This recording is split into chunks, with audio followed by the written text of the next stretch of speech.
Pemirsa, panggung debat Capres dan Cawapres merupakan panggung gagasan dan ide yang ditunggu-tunggu oleh masyarakat. Namun, dalam mencuri perhatian hati pemilih ini tidak hanya ide dan gagasan saja, tapi gimmick di panggung debat pun jadi strategi Cawapres.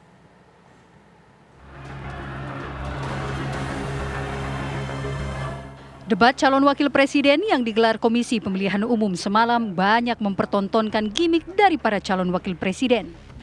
Debat yang bertemakan tentang pembangunan dan sumber daya alam itu menjadi gaduh setelah beberapa kali calon wakil presiden nomor urut 2 Gibran Rakabuming Raka mengeluarkan pertanyaan dengan istilah asing kepada cawapres nomor urut 1 Muhaimin Iskandar. Gibran bertanya soal lithium ferrophosphate atau LFP, yaitu satu logam yang banyak digunakan dalam baterai isi ulang. Baik, terima kasih Gus Muhaimin. Paslon nomor 1 dan tim suksesnya sering menggaungkan LFP, lithium ferrophosphate. Saya nggak tahu ini pasangan nomor 1 ini anti nikel atau gimana? Mohon dijelaskan.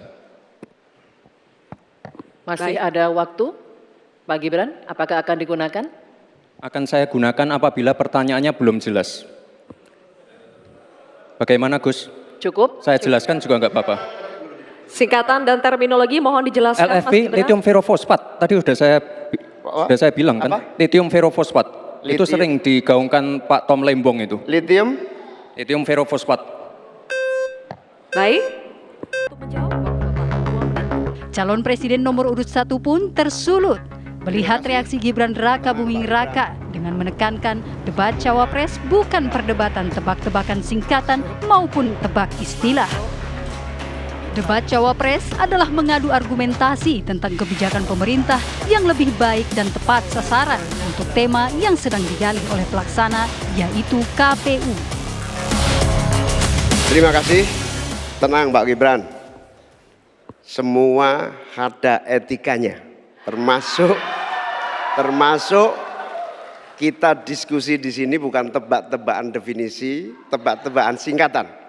Kita levelnya adalah policy dan kebijakan. Prinsipnya sederhana. Semua kembali kepada etika Pak Gibran. Etika, sekali lagi etika. Etika itu adalah etika lingkungan. Meski sudah diingatkan, cawapres nomor urut 2 kembali mengulangi apa yang sudah diingatkan penyelenggara soal istilah. Calon wakil presiden nomor urut 3 pun mendapat pertanyaan dengan istilah asing dari Gibran Rakabuming Raka terkait dengan greenflation. Meskipun Mahfud MD berupaya menjawab pertanyaan dengan baik, cawapres nomor urut 2 seperti mencari-cari jawaban Mahfud MD yang menurutnya tidak tepat. Beliau kan seorang. Bagaimana cara mengatasi greenflation?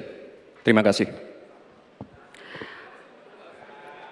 Masih ada waktu, Bapak Gibran. Aturan, istilah Kami sampaikan kembali terminologi atau singkatan, mohon untuk dijelaskan. Enggak, tunggu. Silakan dilanjutkan. Masih ada waktu. Ini tadi tidak saya jelaskan karena kan beliau kan seorang profesor.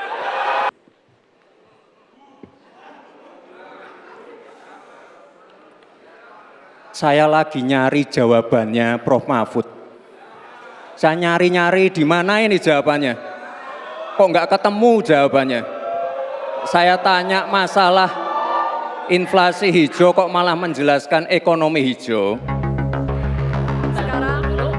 Seakan sedang dipermainkan, Mahfud MD pun membalas Gibran dan menolak pertanyaan karena menurutnya pertanyaan tersebut dianggap recehan. Saya juga ingin mencari tuh jawabannya ngawur juga tuh. Gila ini. Ngarang-ngarang ndak karuan mengkaitkan dengan sesuatu yang tidak ada, gitu ya. Begini loh, kalau akademis itu gampangnya kalau bertanya yang kayak gitu-gitu tuh recehan, gitu. Recehan. Oleh sebab itu tidak layak dijawab menurut saya. Dan oleh sebab itu saya kembalikan saja ke moderator. Ini tidak layak dijawab pertanyaan kayak gini. Tidak ada ini jawabannya. Terima kasih. Panggung debat Cawapres semalam seakan menampilkan perang gimmick. Pakar energi dari Universitas Gadjah Mada menilai pertanyaan Gibran bagaikan mahasiswa yang sedang bertanya kepada seorang profesor. Ini kan debat high level ya. Tapi saya mohon maaf ya, karena saya itu dosen Mas. Ya itu sepertinya nanya dosen ke mahasiswa ke dosen. Pak, greenflation apa sih artinya atau definisinya? Tapi kan bukan suatu kebijakan. Bahwa memang greenflation berdampak terhadap percepatan energi terbarukan karena ada cost yang meningkat. Seperti terjadi di negara-negara yang sudah berjalan gitu. Itu apa kebijakan ke depan supaya kita tetap bisa mengakselerasi percepatan EBT. Tidak hanya itu, gerak-gerik calon wakil presiden pun diamati pakar komunikasi Universitas Indonesia Ibnu Hamad. Masing-masing cawapres memiliki keunggulan masing-masing, namun Gibranlah yang memiliki ranking gimmick nomor 1 dalam debat cawapres semalam. Saya lagi nyari jawaban. Semuanya seluruh tanah air, dari cara berdebat, figur Muhaimin, figur Mahfud, figur Gibran, itu menunjukkan siapa dirinya kepada kita. Silakan pilih menurut pilihan masing-masing. Tadi saya sudah katakan, kalau dari segi pembukaan saya memberi urut Muhaimin, Mahfud, Gibran. Tapi kalau dalam gaya gimmick ya Gibran, Muhaimin, Mahfud.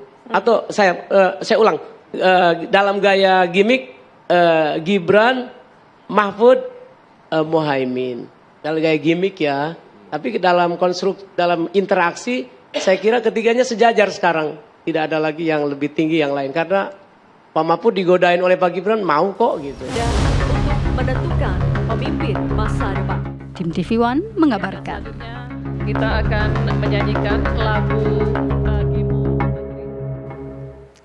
Selain masalah singkatan, yang juga menuai sorotan adalah momen ketika Gibran pun menyentil Caimin soal menjawab dengan membaca catatan. Baik, terima kasih. Enak banget ya Gus ya, jawabnya sambil baca catatan tadi. Kuncinya di sini adalah ekstensifikasi dan intensifikasi lahan. Kemarin tahun lalu kita sudah bangun pabrik pupuk di Fakfak. Kuncinya untuk meningkatkan produktivitas ya kita harus genjot kawasan industri pupuk. Kita dekatkan pupuknya dengan lahan-lahan pertaniannya. Kuncinya pupuk dan pupuk harus didekatkan dengan lahan-lahan pertanian. Otomatis produktivitas akan meningkat. Dan jangan lupa mekanisasi. Kita ingin meningkatkan produktivitas para petani. Pakai RMU, pakai combine harvester, dan juga kita melibatkan generasi muda melalui smart farming. Pakai IoT untuk melihat pH tanah, keasaman tanah, kesuburan tanah, dan juga penggunaan drone untuk penyemprotan pestisida. Terima kasih. Baik, terima kasih. Terima kasih. Saya catat sedikit. Yang penting ini bukan catatan Mahkamah Konstitusi.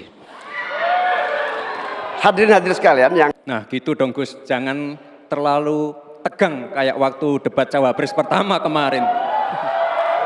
Intinya di sini adalah bagaimana kita bisa menumbuhkan rasa sense of belonging